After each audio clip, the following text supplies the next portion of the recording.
माता भूमि, माता भूमि पुत्रोऽहं पृथिव्या। माँ भूमि है और हम पृथ्वी के पुत्र हैं।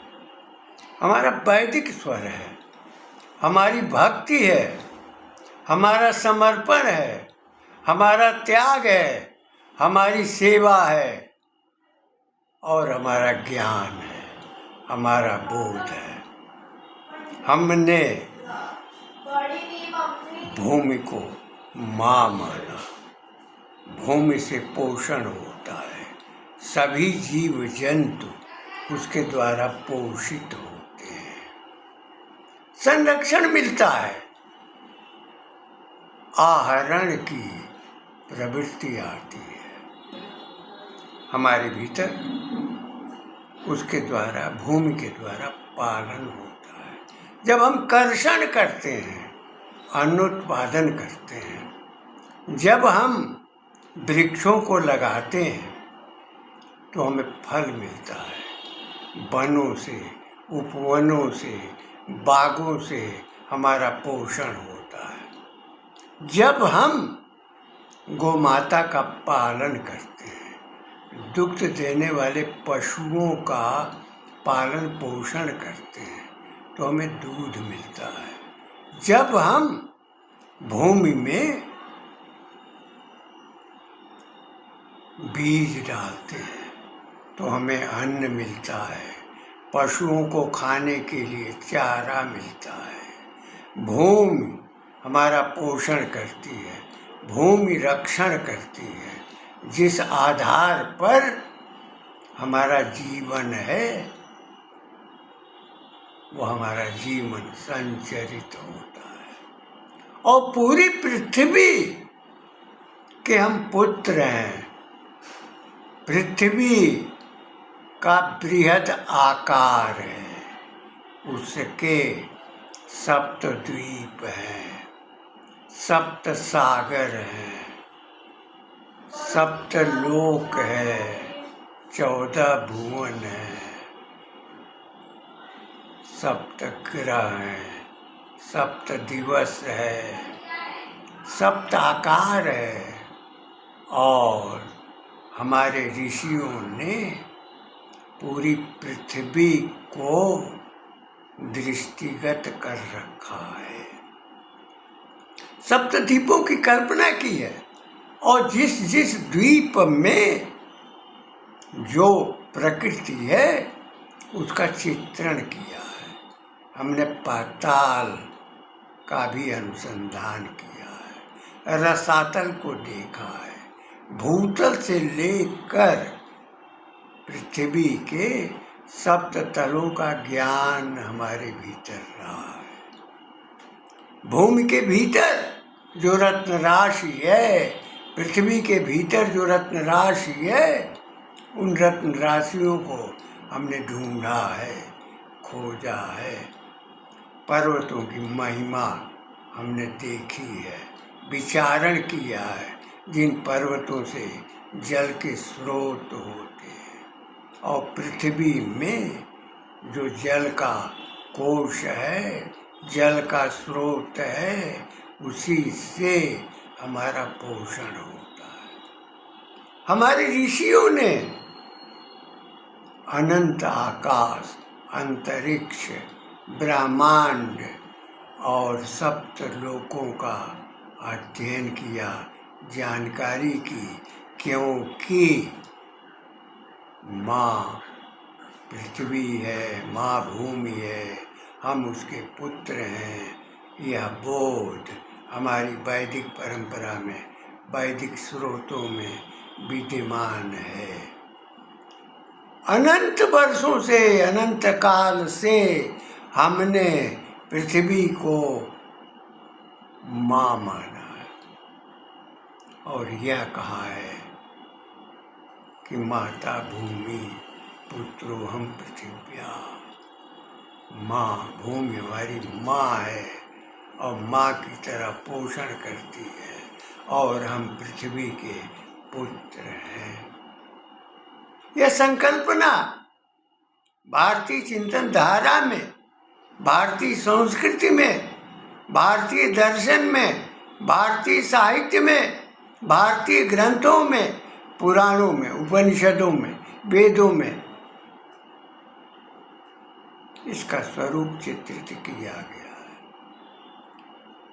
जो देश पृथ्वी को अपना पुत्र नहीं मानते हैं, उन्होंने शोषण किया और इस प्रकार वो अस्तित्व विहीन हुए। भारत ने पूरी पृथ्वी के अंग प्रत्यंग, स्वरूप, भाग, विभाग, उपभाग का अनुभव किया, चित्रण किया, उसकी ऋतुओं का वर्णन किया, जो मास है उनको निर्धारित किया, दिवसों की संकल्पना की। हमने न केवल पृथ्वी को अपनी माँ माना, भूमि को अपनी माँ माना, बल्कि समस्त चराचर को, जगती को संचारित करने वाला, शासित करने वाला जो सूर्य है उसकी भी उपासना की। और राजा की संकल्पना हमने सूर्य के रूप में की है, क्योंकि सूर्य एक ऐसे ग्रह है जो कर लेते हैं तो मालूम नहीं होता। बूंद बूंद जल का शोषण होता है, लेकिन जब वर्षा होती है तो आह्लादित मन होता है। हमने चंद्रमा के स्वरूप को भी जाना, हमने समुद्र मंथन किया, 14 रत्न निकले। उन रत्नों से हमने विश्व का श्रृंगार भी किया, हमारा पोषण भी हुआ, उसका उपयोग भी हुआ। हमने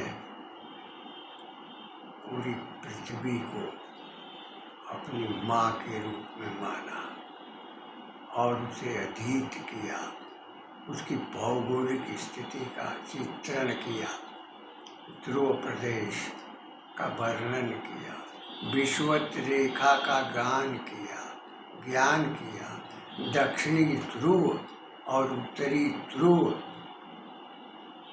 की ठंड का चित्रण भी किया। इसी नाते यह कहा गया है कि पृथ्वी के किसी भी अंश में जो जीवन है और उसका जो प्रवाह है, उसके लिए जो वहाँ के पुत्र हैं वो सब प्रकार का समर्पण करते हैं उसकी रक्षा के लिए। रामनरेश त्रिपाठी जी ने लिखा है कि ध्रुववासी जो हिम में तम में जी लेता है कांप कांप कर, वह भी अपनी मातृभूमि पर कर देता है प्राण निछावर।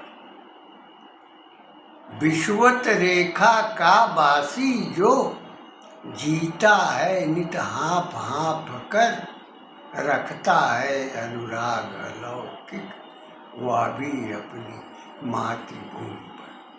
पूरी पृथ्वी में भारतवर्ष जम्बू द्वीप एक ऐसा द्वीप है और भारत एक ऐसा देश है कि प्रत्येक प्रकार की ऋतुएं, प्रत्येक प्रकार के मौसम, प्रत्येक प्रकार की जीवन की सामग्री यहाँ उपलब्ध रहती है।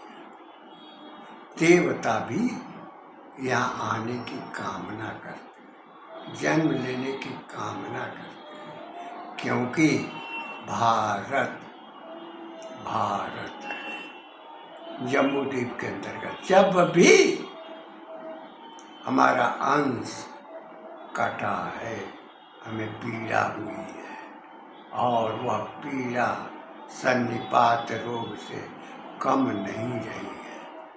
अफगानिस्तान अलग हुआ, बांग्लादेश अलग हुआ, पूर्वी पाकिस्तान अलग हुआ, बर्मा अलग हुआ, और लाहौर अलग हुआ, पंजाब अलग हुआ, लेकिन वेदना माँ ने सही, माता भूमि ने उस पीड़ा को सहन किया और देखा, और इसको बांटने और काटने वाला मांसाहारी प्रकृति के व्यक्ति थे।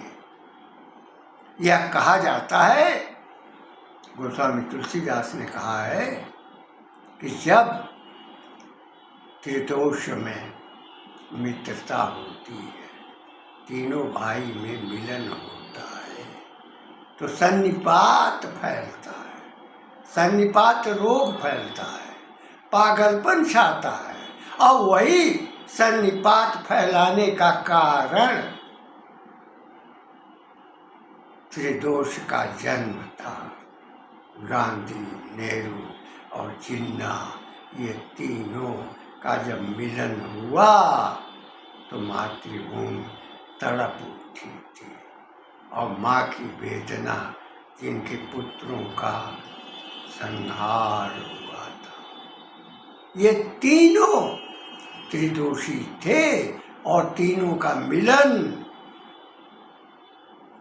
स्वाभाविक रूप से भारत माता के विभाजन का, उसकी पीड़ा का कारक हो गया।